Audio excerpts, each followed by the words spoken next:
Genesis chapter 45, verse 1. Then Joseph could not control himself before all those who stood by him. He cried, "Make everyone go out from here."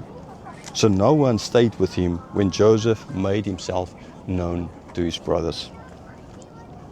Okay, after chapter 44, where Judah had this long speech concerning why sending Joseph, or why not sending Benjamin back is such a bad idea, right? Then that clearly showed to Joseph that Judah, the one who sold him, the one who came up with the plan, right, to sell him into slavery, and others agree with it, that now he surely did change, because now Judah, for a son of Rachel, was willing to be a slave instead of Benjamin. So clearly a different Judah here. Okay, not even the Judah of Tamar and that whole story. So Joseph couldn't stand it anymore. He cried. He knew, and he cried. I think he could see how this whole story came together. Right, I was going to explain later on in this chapter why God sent him there. He could see the change in his brothers. He could all these years, everything that happened, the plans of God, understanding at last the plan of God, what God intended and how God worked out all of this. Just say there's lots of gnats around here, so they're like eating me alive here, I feel, as if. Anyhow, so Joseph telling his brothers in. Okay, first before he told them, he made everyone out to go out, because well, actually that's as well, I would think, a great thing in the fact that he didn't stand there in front of everyone else and it's like say, "These are my evil brothers who sold me into slavery, right? Kill them," kind of idea. Okay, so to make them look evil, kind of, right? He didn't do that. So he had all of them go out. He didn't disgrace them, paying them back for everything they did to him. So they all went out, and Joseph was there alone with his brothers, when ultimately he told his brothers about who he is. Verse 2, and he wept aloud, so the Egyptians heard it, and the household of Pharaoh heard it. Now he did send out everyone, so that to not let them, hear what is the reason for this weeping. Okay, he did not tell them, so they're not going to hear all of this.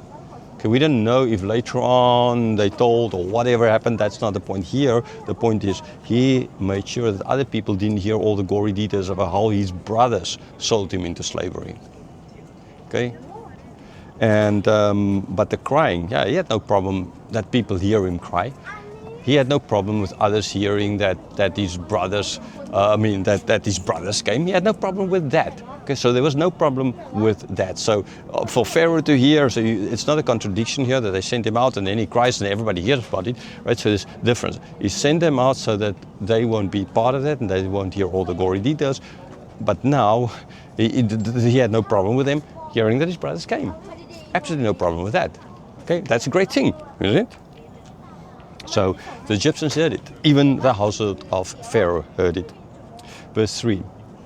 And Joseph said to his brothers, "I am Joseph. Is my father still alive?" But the brothers could not answer him, for they were dismayed at his presence. So, yes, Joseph then told him, crying out, "I am Joseph." I mean, just imagine how these guys, anyhow, before this, but now here the second in command of Pharaoh's crying in front of them, for whichever reason is that, okay, what is the thing that led them to cry? Okay, and then he's our brother, he's Joseph. And then why did Joseph ask again, is our father alive? I mean, he asked them a number of times before, and they said yes, but they still could have told a lie. Okay, because the first time he told him yes, but that's now a little bit after that, a year maybe or so, or yeah, maybe after the previous visit.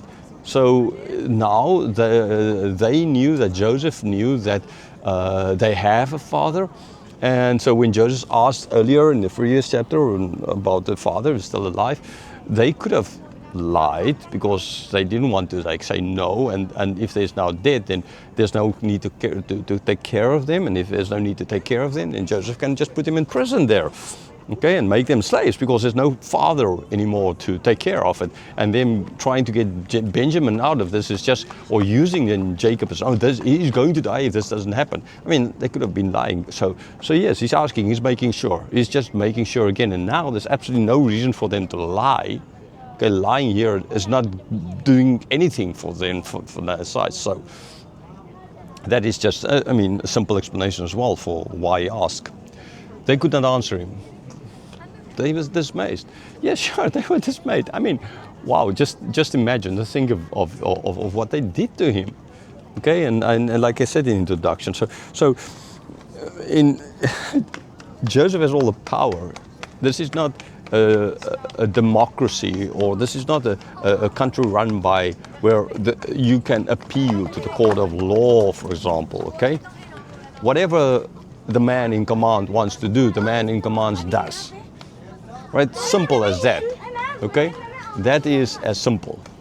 There's nothing, no qualms. If he wanted to kill, he could kill. It's not like they could to go to a court of law and then a appeals court or whatever, okay, and ask for clemency. What's done is done. So in that case now, after what they did to Joseph, doesn't matter what Joseph, they then could have looked at everything that happened, that this was just a plan of Joseph to get all of them there.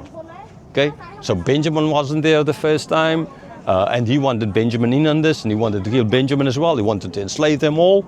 So he came up with this plan of forcing them to bring Benjamin. Now they're all there, all 12 of them, right? And if they're there and they're enslaved, then what will happen to their families back home? What will happen to their father? What will happen to all of them? Okay, so maybe this was the evil plan of Joseph after all, to get back at all of them for destroying his life. So they were, understandably, dismayed. They were shocked. They could not answer. Not just for the fact that they didn't expect Joseph there, but as well for what it meant or could have meant. And they could have put 2 and 2 together and everything. And they could have gotten 5, as other people would think. Joseph is evil, this was his plan. The reason why this 2 plus 2 equals not 4 but 5 in their mind was because this is how humans react. If you were sold as a slave somewhere, then you are going to get payback. And now he has a chance. But Joseph is different. Joseph is different because this is going to explain why this happened. Because he understood why all of this happened.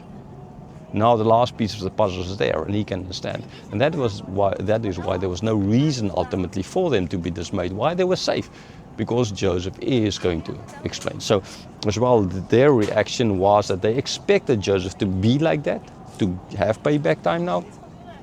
But Joseph is clearly going to explain that this is not what it's about. I'm not going to have payback, right? Because you intended for evil, but God intended it for good, as we'll see further in the chapter.